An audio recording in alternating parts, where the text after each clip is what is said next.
नमस्कार दोस्तों, Nifty trading zone में आप सबका स्वागत है।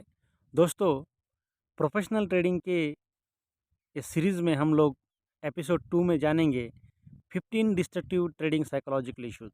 तो ऐसे कौन सी इश्यूज़ है जो अपनी ट्रेडिंग अफेक्ट करती है और जिसकी वजह से एक ट्रेडर असफल बनता है, और ऐसी वो 15 कौन सी चीज़ें हैं जिसके ऊपर जीत पाने के बाद एक ट्रेडर प्रोफेशनल ट्रेडर या सफल ट्रेडर बनता है। तो दोस्तों, चलिए शुरुआत करते हैं। पहला जो है वो फियर ऑफ टेकिंग लॉस है। दोस्तों, बहुत सारे अपने ऐसे ट्रेडर दोस्त हैं जो स्टॉप लॉस फॉलो नहीं करते। लॉस होने के डर से वो स्टॉप लॉस रखते नहीं सिस्टम में, और एक दिन बहुत बड़ा लॉस वो करते हैं। तो ये फियर ऑफ टेकिंग लॉस, ये जो सबसे बड़ा एक ट्रेडिंग साइकोलॉजिकल इशू है, जो लॉस होने से डरते हैं और बहुत बड़ा लॉस देते हैं और फिर बाद में उनको ट्रेडिंग छोड़नी पड़ती है, एक असफल ट्रेडर बनते हैं। दूसरा है अर्ली एग्जिट। दोस्तों, जैसे ही कोई भी अपना टारगेट और स्टॉप लॉस हो, तो अपने टारगेट के तरफ जाते समय हम लोग अर्ली एग्जिट हो जाते हैं, लेकिन स्टॉप लॉस बहुत बड़ा देते हैं। तो ये भी एक ट्रेडिंग साइकोलॉजिकल इशू है। विशिंग और होपिंग थर्ड पॉइंट है। हमेशा कुछ ना कुछ विश करना कि ये मार्केट यहाँ जाएगा वहाँ जाएगा, पहले से ही अपने दिल में एक ठान लेने का कि मैं शॉर्ट सेल करूँगा या फिर मैं बाय करूँगा। दोस्तों, एंगर आफ्टर लूजिंग ट्रेड, ये बहुत बड़ा एक, आपने देखा होगा कि जब कोई ट्रेड लॉस में जाता है तो हम बड़े उदास होते हैं, बड़े अ, एक फ्रस्ट्रेशन में मूड में आते हैं और वो दूसरा ट्रेड लेते हैं। उस टाइम में अपना दूसरा ट्रेड, अपना एनालिसिस सही होने के बाद भी दोस्तों उसमें हम प्रॉफिट नहीं कमा सकते। तो ये बहुत बड़ा है कि आप ट्रेडिंग को एक एक प्रोफेशनल तरीके से जिए या फिर करें, जिसकी बदौलत ये आपने 15 जो इश्यूज़ है तो उस इशू का आप कम कर सकते हैं। फिफ्थ पॉइंट है ट्रेडिंग विथ बारोड मनी। दोस्तों, जैसे हमने कर्जे से, उधारी से अगर ट्रेडिंग करना शुरू कर दिया तो उसका बर्डन हमारे मन में रहता है कि मुझे महीने में इतना पैसा कमाना है, हफ्ते में इतना कमाना है, दिन में इतना कमाना है। और ये जो बारोड मनी का जो टेंशन रहता है वो ट्रेडर को सफल बनाने में बहुत ही एक ऑब्स्टेकल बन के काम करता है। तो इसलिए दोस्तों, ट्रेडिंग करते समय अपने खुद के पैसे से कीजिए, और वो पैसा जो आप मार्केट में लूज़ करने के लिए भी तैयार हो सकते हैं, उतना दिल आप कर सकते हैं या फिर उतनी आप अहमियत रख सकते हैं, या फिर उसमें बहुत बड़ा एक इम्पॉर्टेंट पॉइंट जो है, वो कभी भी ट्रेडिंग में आप बोरोड मनी ना लें।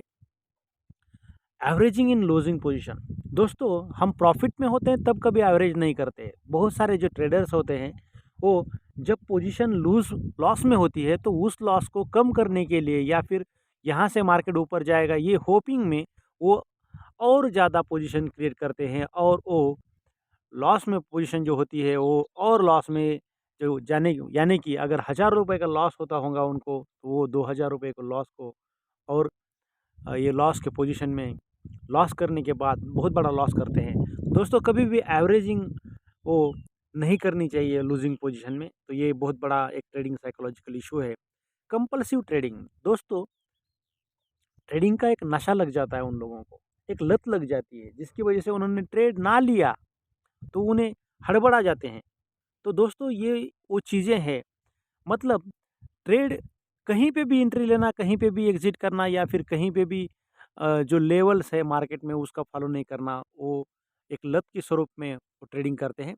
दूसरों, 8 जो पॉइंट है, excessive Joy after winning trade. बहुत बड़ा लॉस होने के बाद भी ये लोग डरते नहीं हैं, लेकिन एक अगर उनको विन मिल जाता है तो ये बहुत बड़ा खुद को मार्केट का भगवान समझते हैं। ऐसे कुछ यूट्यूबर भी आपको मिलेंगे। तो excessive Joy after winning trade, ये बहुत ही एक ऑब्स्टेकल है, ट्रेडिंग साइकोलॉजी इशू है जो दोस्तों, पुअर ट्रेडिंग अकाउंट प्रॉफिट भी एक ऑब्स्टेकल है। और no following your trading system rules, ये बहुत ही इंपॉर्टेंट है। अगर आपने जो रूल्स फॉलो किए, मैं 2 लॉट में ट्रेड करूंगा, मैं 3 लॉट में ट्रेड करूंगा, 4 लॉट में ट्रेड करूंगा, मेरा ये स्टॉप लॉस रहेगा, मेरा ये एग्जिट रहेगा, मेरा रिस्क रिवार्ड इतना है, मैं दिन में अगर मेरे 2 ट्रेड हो गए, सक्सेसफुल हुए, तो उसके बाद भी मैं ट्रेड नहीं लूँगा, या दिन में मेरे 2 कॉन्सेक्यूटिव ट्रेड अगर लॉस में चले गए तो उसके बाद भी मैं ट्रेड नहीं करूँगा, या फिर मैंने हफ्ते में इतना कमी मनी जो है मैं लॉस करने के बाद में मैं कोई ट्रेड नहीं लूँगा उस हफ्ते में। ये अगर मेरे 2 कॉन्सेक्यूटिव डेज़ में अगर लॉस हो गया, ये जो ट्रेडिंग रूल्स आपने बनाए हैं, जो भी आपके रूल्स होंगे, तो ये रूल्स को फॉलो करना चाहिए। ये रूल्स आपके लिए एक गुरु की भूमिका निभाते हैं दोस्तों, इसलिए अपने रूल्स को फॉलो कीजिए। अगर वो ट्रेडर जो रूल्स फॉलो नहीं करते, वो सफल नहीं बनते। ये ट्रेडिंग का सबसे बड़ा एक ट्रेडिंग साइकोलॉजिकल इश्यू है दोस्तों। उसके बाद में दोस्तों ओवर ट्रेडिंग और ओवर थिंकिंग, ये भी दोस्तों एक ऑब्स्टैकल है।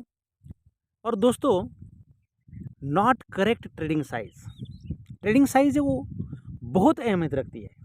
अगर मान लीजिए अगर आप 200 क्वांटिटी से निफ्टी में ट्रेड करते हैं या फिर 500 क्वांटिटी से ट्रेड करते हैं, तो आपकी जो ट्रेडिंग साइज है वो हर दिन हर ट्रेड में एक जैसी होनी चाहिए, उससे ज़्यादा तो नहीं होनी चाहिए। क्यों? ऐसा क्यों है? अगर मान लीजिए आप प्रॉफिट कमा रहे हैं निफ्टी में 10-15 पॉइंट का, 20 पॉइंट का कमा रहे हैं मान लीजिए, तो अगर 200 आपका क्वांटिटी है, अगर आप एक दिन 500 क्वांटिटी या फिर 1000 क्वांटिटी से ट्रेड करोगे और वो लॉस और इसका प्रॉफिट कभी मैच नहीं होगा दोस्तों। इसलिए अगर आप ट्रेडिंग साइज एक रख के काम करोगे, एक सेम ट्रेडिंग साइज रख के काम करोगे, तो वहाँ पे आपको एक सफलता मिलेगी। इसलिए ये बहुत बड़ी एक ट्रेडिंग का ऑब्स्टैकल है कि अगर आप ट्रेडिंग आपका साइज़ सेम ना हो रहे या फिर ट्रेडिंग साइज़ में आपका हर हर ट्रेड में मैनिपुलेशन रहे, तो ये आपको एक असफल ट्रेडर बनाती है। अफ्रेड टू ट्रेड, दोस्तों कई बार ऐसा होता है कि 2-3 स्टॉप लॉस बारीकी से हिट होने के बाद आपको एक डर लगता है और वो डर आपको एक लूजिंग ट्रेड बनाने में मदद करता है। तो दोस्तों ये जो डर है मार्केट का, तो ये डर अपने दिमाग से निकाल लीजिए। वो डर तभी जाएगा जब आप सिस्टम बेस्ड ट्रेडिंग करोगे या फिर अगर आप स्टॉप लॉस देने से हिचकिचाओगे नहीं। और जो 15 पॉइंट है, इरिटेट आफ्टर ट्रेडिंग डे। दोस्तों कुछ लोग ऐसे होते हैं जिनको अगर पॉइंट्स मिल भी जाए, प्रॉफिट में भी आ जाए, वो चाहे उन्होंने 10%, 20% या 50% का भी दिन का कमा लिया हो, तभी वो सेटिस्फाई नहीं रहते, हरदम इरिटेट रहते हैं। तो ऐसे इरिटेट जब रहेंगे वो, तो वो दूसरे दिन वो लॉस में काम कर सकते हैं, लॉस में आ सकते हैं। तो दोस्तों जो भी मिल रहा है मार्केट से अपने को वो कमा के निकल जाना चाहिए, सेटिस्फाई रहना चाहिए। तो ये जो 15 ट्रेडिंग पॉइंट्स है, आप अपने ट्रेडिंग में इसमें सुधार कीजिए। तो दोस्तों प्रोफेशनल ट्रेडिंग की ये एपिसोड 2 में आपका सबका स्वागत है। और दोस्तों अगर आपने डीमैट अकाउंट ओपन अभी तक नहीं किया है, तो आप हमारे लिंक के थ्रू डीमैट अकाउंट ओपन कर सकते हैं। और दोस्तों ऐसे ही नए वीडियो के लिए आप कमेंट सेक्शन में ज़रूर आप टॉपिक लिख लीजिए और वीडियो कैसा लगा ये भी ज़रूर कमेंट कर दीजिए। नमस्कार।